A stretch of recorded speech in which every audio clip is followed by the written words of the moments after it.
Mesdames, Messieurs, mes chers collègues de notre établissement public et des centres du CNAM en région, après l'année que nous venons de vivre, jamais sans doute une cérémonie de vœux n'aura eu autant de sens. Lorsqu'il y a un an, je me suis adressé à vous, nous étions loin d'imaginer ce que nous avons vécu en 2020. Un scénario aussi imprévisible que dévastateur, qui illustre la vulnérabilité du monde dans lequel nous vivons. Un scénario irréel que nous traversons avec ténacité et courage. Imaginez qu'un virus pouvait mener au confinement de plus de la moitié de l'humanité, au rétablissement du couvre-feu dans les pays les plus libres et à l'arrêt d'une grande partie de l'économie, était tout simplement irréaliste. Ce scénario fou nous invite à réfléchir à une mondialisation non contrôlée, à notre capacité à nous adapter face à l'imprévu et à repenser nos priorités. En quelques mois, quelques jours parfois, tout ce qui faisait notre quotidien, nos priorités, le rythme de nos journées, la convivialité de nos relations entre collègues de travail, l'approche de nos missions et les références de nos métiers, tout a été bouleversé et rebattu. La fragilité de nos existences, la vulnérabilité de notre espèce et de notre environnement nous ont ainsi été rappelées avec force. Après ces mois interminables de crise, d'actualité tragique, d'assignation à résidence, de va-et-vient organisationnel, mes premières pensées vont bien sûr à ceux qui ont eu à connaître la maladie ou à ceux qui se sont vus arracher un proche. Je veux les assurer de ma profonde empathie et de toute l'affection de l'ensemble des collègues. L'établissement est à leur côté et le restera. Je voudrais également exprimer ma reconnaissance à toutes les personnes qui, sous la direction de Didier Bouquet, notre directeur général des services, ont œuvré pour notre sécurité.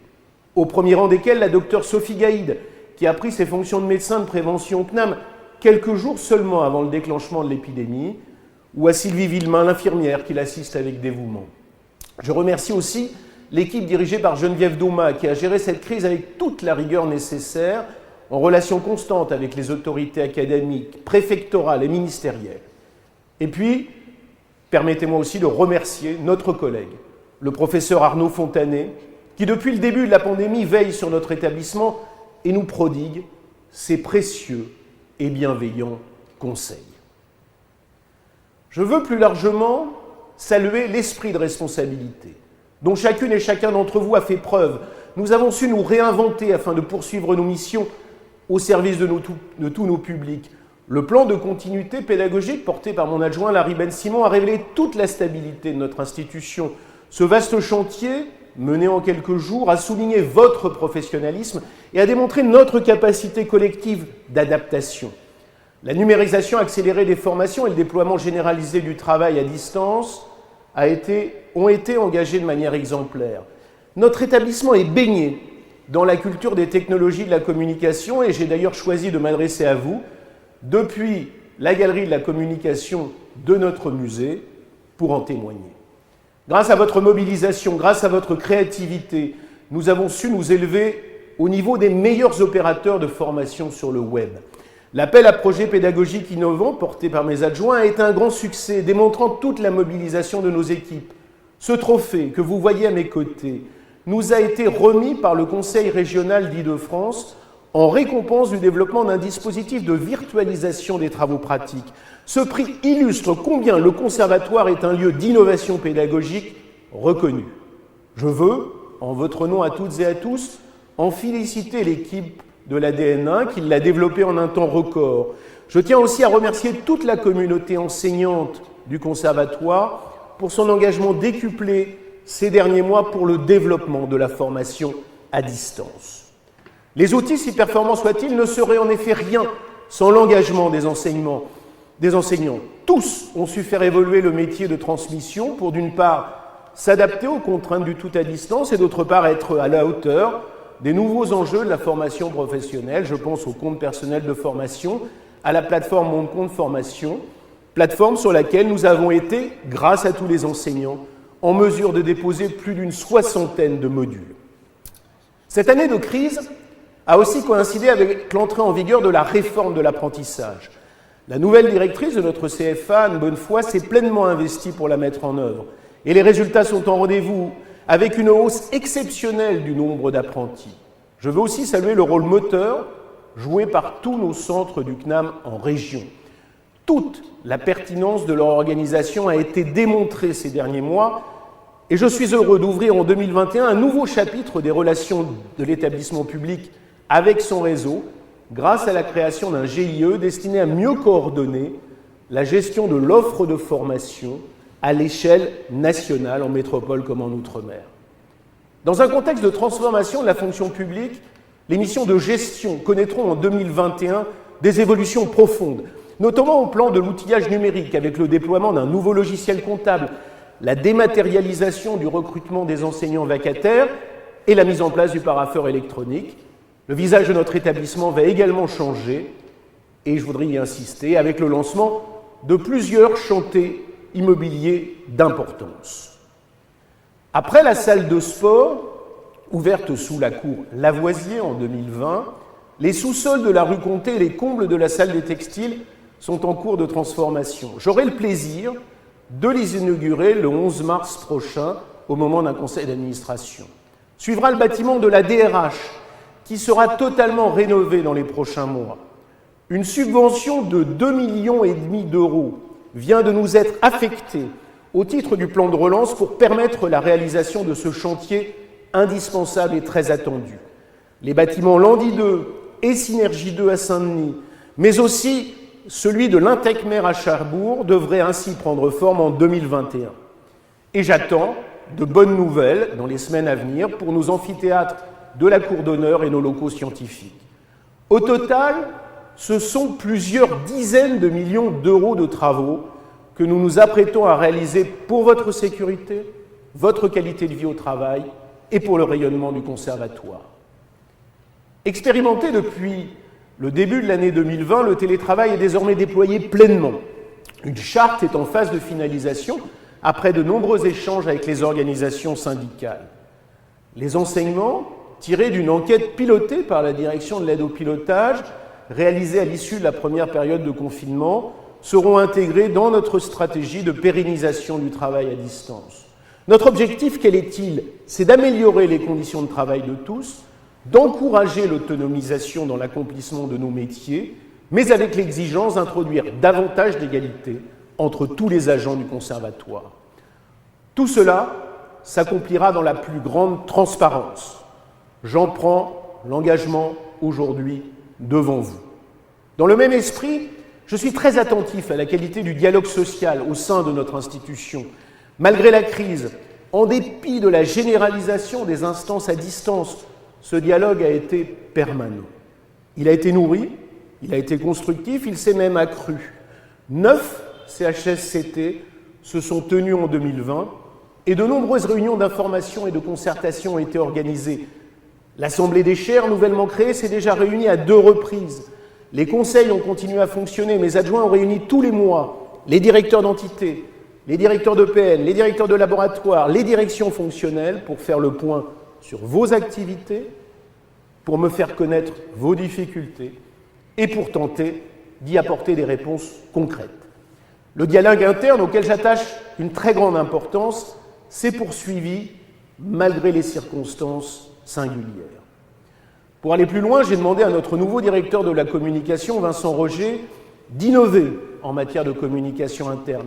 Je lui ai demandé d'enrichir les outils et les supports d'information, de générer plus de synergie. Dans le même esprit, en 2020, plus que toute autre année, l'établissement s'est appliqué à mettre en œuvre des dispositifs d'accompagnement social avec une attention particulière portée aux personnes fragiles durant la phase la plus aiguë de l'épidémie. J'ai proposé ainsi une prime exceptionnelle pour les personnels ayant les traitements les plus bas. Cette disposition pourrait être reconduite si les finances de l'établissement, bien sûr, le permettent. Plusieurs centaines de nos auditeurs en difficulté ont également pu bénéficier d'aides ciblées au titre de la CVEC. Et puis, la crise sanitaire n'a pas nui à nos réussites scientifiques. Sous l'impulsion de l'adjoint à la recherche, Stéphane Lefebvre, toutes les disciplines se sont mobilisées, notamment autour de la lutte contre la Covid-19. Plusieurs projets de recherche portés par le Conservatoire ont ainsi été reconnus. 2 projets ANR Flash contre la Covid-19 ont été remportés, l'un par Laura Ténim et Kevin Jean du laboratoire Mesure et l'autre par les équipes du CEDRIC dans le domaine de l'intelligence artificielle. Le laboratoire HT2S, de son côté, était lauréat d'un projet de recherche en émergence de la ville de Paris portant sur le thème porteur d'espoir, les ciels de Paris. 2 PIA ont aussi été remportés, l'un par le CRTD sur les dispositifs territoriaux pour l'orientation vers les études supérieures et l'autre par l'IAT sur le sport de très haute performance dans le cadre de la préparation des Jeux olympiques et paralympiques de 2024. La série Au cœur du débat, animée par mon adjointe Pascal Hortel, démontre bien toute la diversité scientifique de notre établissement. Elle montre également que nous sommes un lieu de foisonnement intellectuel. Fidèle à l'héritage de l'abbé Grégoire, le Conservatoire est un véritable think tank de la République, au service de la nation, au service de nos concitoyennes et de nos concitoyens. Le CET a également été reconnu pour son expertise en matière de décryptage des données de l'emploi. Christine Erel est désormais chargée d'une mission très importante auprès de la ministre du Travail, Elisabeth Borne. Ce bouillonnement scientifique va se poursuivre en 2021 avec l'arrivée prochaine de nouveaux enseignants, de nouveaux collègues et la création de nouvelles chaires, notamment dans ce domaine majeur qu'est l'hydrogène, dans lequel nous croyons toutes et tous beaucoup. En m'exprimant dans ces lieux, je souhaite saluer la résilience de notre musée et de ses équipes sous la houlette de Marie-Laure Estignard.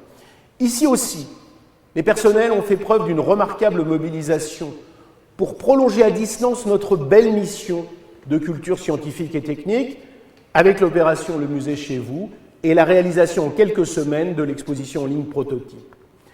Dès que les portes du musée rouvriront, je vous engage à venir toutes et tous visiter la magnifique exposition Top Model. Cette exposition qui est une formidable réalisation, qui met en valeur le patrimoine exceptionnel dont nous assurons la conservation depuis plus de 2 siècles. L'année qui s'achève n'a pas seulement été dramatique sur le plan sanitaire. Elle a été également marquée par l'horrible exécution de notre collègue Samuel Paty à Conflans-Sainte-Honorine. Ce crime atroce nous a tous profondément marqués car il a touché notre vocation de formateur d'esprit libre. Il nous a aussi renvoyé à notre histoire d'enfant des Lumières, ayant très tôt pris sa part au grand combat de la République. Je souhaite que l'année qui s'ouvre s'inscrive encore davantage dans ce sillon. C'est pourquoi notre engagement pour la laïcité sera pérennisé et renforcé. En 2020, nous avons mené un cycle de conférences en partenariat avec le Conseil des sages de la laïcité présidé par la professeure Dominique Schnapper. En 2021, nous allons ouvrir une chaire laïcité aux frontières de nombreuses disciplines, le droit, l'histoire, la philosophie ou la sociologie. Elle aura pour mission de réfléchir à l'application du principe de laïcité et d'accompagner par les bonnes formations, les formations ad hoc, les administrations comme les entreprises à le faire respecter. Le CNAM se veut un établissement d'enseignement supérieur en pointe dans ce combat. Nous devons collectivement en être fiers. La laïcité est le premier rempart de notre République contre l'intolérance, contre la barbarie, contre l'obscurantisme. Elle constitue la première des garanties pour la liberté de conscience et pour assurer l'égalité femmes-hommes, portée désormais par Frédéric Pigère au sein du Conservatoire. Plus que jamais en 2021, notre établissement prônera des valeurs d'ouverture et de tolérance qui fondent le vouloir vivre ensemble de la nation. 2021 nous permettra de forger des outils pour aller de l'avant sur tous ces sujets.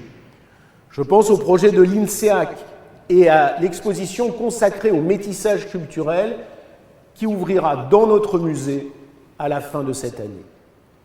Ce nouvel institut du Conservatoire, l'INSEAC, consacré à l'éducation artistique et culturelle et installé dans la ville de Guingamp, sera inauguré par le président de la République à l'automne. Je souhaite aussi que l'année qui débute soit placée sous le signe d'une ouverture encore plus grande vers les territoires. La très efficace initiative au cœur des territoires, en articulation avec les 2 programmes Cœur de ville et Territoire d'industrie, portés par Thibaut Duchesne, est appelée à s'amplifier. Après les ouvertures d'antennes à Chaumont, Saint-Brieuc, Quimper, Chalon-sur-Saône, Manosque, Vierzon et d'autres villes, d'autres implantations sont en cours de réalisation, par exemple à Aurillac à Brignoles, à Châlons-en-Champagne, à Cherbourg, à Cognac, à Dieppe, à Grasse, à La Roche-sur-Yon, à Maubeuge, à Nevers, à Saint-Dié, à Saint-Quentin, à Saverne, à Vesoul, à Verdun, vous l'avez compris, dans beaucoup de petites villes ou de villes moyennes. Je salue en ce sens la profonde envie de CNAM, manifestée par tous les élus de notre pays et par leurs associations d'élus, ainsi que le soutien sans faille de tous les ministères concernés, du MESRI au ministère de la Cohésion des Territoires et au ministère de l'Industrie. Avec nos centres en région, comme autant d'acteurs majeurs du développement de nos activités dans l'ensemble des territoires de la métropole comme de l'outre-mer. Notre développement au plus près des besoins de compétences, dans tous ces bassins de vie et d'activité, s'appuiera sur notre capacité à poursuivre la rénovation et la régulation de notre formation à distance. C'est dans ce contexte que nous avons voulu intensifier nos efforts pour la structuration du plan FOD. Au regard de l'évolution de la demande en matière de formation et des besoins des territoires, ce plan est indispensable. Je rendrai compte régulièrement au conseil d'administration et à son président, Stéphane Israël, de son évolution. Les remontées du terrain et les éventuelles corrections à y porter y seront présentées. Mais je tiens d'ores et déjà à remercier chaleureusement les centres régionaux, comme tous les enseignants mobilisés, qui se sont engagés dans ce dispositif. Notre objectif, il est clair. Nous voulons proposer un enseignement à distance de grande qualité au nom de la mission de service public pour toutes et pour tous. Cette volonté d'inclusion sociale, au sens le plus fort du terme, se retrouve dans la création du Bac+1. Ce Bac+1 est une formation dont nous pouvons et nous devons être fiers de revendiquer la paternité. Elle a eu en 2020 la reconnaissance de notre ministère, ce qui est une excellente nouvelle. Ce Bac+1 s'inscrit dans la logique de trouver pour chaque jeune une formation et donc une solution. Il est l'alliance entre l'approfondissement d'un socle fondamental de connaissances et l'ouverture au monde professionnel. 10 formations ont déjà été validées, d'autres sont en cours. Mais 2021 verra le déploiement large de cette formation qui constitue une réponse concrète pour de nombreux bacheliers professionnels et pour les décrocheurs de l'enseignement supérieur. Qualité de l'offre numérique, maillage territorial, montée en compétences et inclusion sociale sont les 4 piliers de notre institution. Je souhaite que l'année 2021 soit consacrée à les renforcer, grâce notamment à tous les partenariats que nous avons signés en 2020. Je pense au partenariat avec l'UIMM, je pense à celui avec les chambres des métiers et de l'artisanat. Et puis, en 2021, nous tirons vers de nouvelles conventions sur lesquelles nous avançons aujourd'hui, en particulier avec le ministère du Travail. Mes chers collègues, face aux épreuves, face à la crise, face aux mutations actuelles, le CNAM a montré, grâce à vous, sa solidité. Malgré la tempête, nous avons tenu le cap. Nous avons su perpétuer l'esprit humaniste et innovant de nos anciens. Nous avons su nous en montrer dignes. Je pense en cet instant à François Dumas, qui vient de nous quitter et que beaucoup d'entre vous ont pu apprécier. Comme directeur adjoint du conservatoire, il a servi avec passion notre établissement. En votre nom à tous, je tiens à saluer sa mémoire et à rendre hommage à son extraordinaire engagement au service d'un établissement qu'il aimait par-dessus tout et qu'il était fier de servir. Mesdames, Messieurs, mes très chers collègues, rarement, à l'occasion des vœux, nous avons autant voulu faire table rase de l'année passée. C'est indiscutablement le cas aujourd'hui, et c'est ce qui inspire la carte de vœux du CNAM qui a été diffusée en ce sens. En citant Aragon, elle nous invite à réinventer le passé pour voir la beauté de l'avenir. C'est l'essence même de notre mission, celle de contribuer à un monde meilleur. Soyez fiers de votre action quotidienne en ce sens. Être CNAMien, c'est être un serviteur du pacte républicain. C'est être comme Samuel Paty, un hussard de la République au service de la plus belle des missions, celle de la transmission de la connaissance. Je tiens donc à vous remercier chacune et chacun d'entre vous pour votre engagement au service de cette mission. En 2020, nous avons su collectivement faire preuve de résilience. En 2021, je souhaite que nous fassions preuve d'audace, d'inventivité et d'imagination. Forts de nos 226 ans d'existence, nous pouvons nous permettre de surprendre. Pour cela, je forme, pour vous toutes et vous tous, ainsi que pour tous vos proches, des vœux de bonne santé, des vœux de bonheur personnel, des vœux de réussite dans votre engagement quotidien au sein du Conservatoire. Je vous souhaite donc à toutes et à tous une belle, heureuse et riche année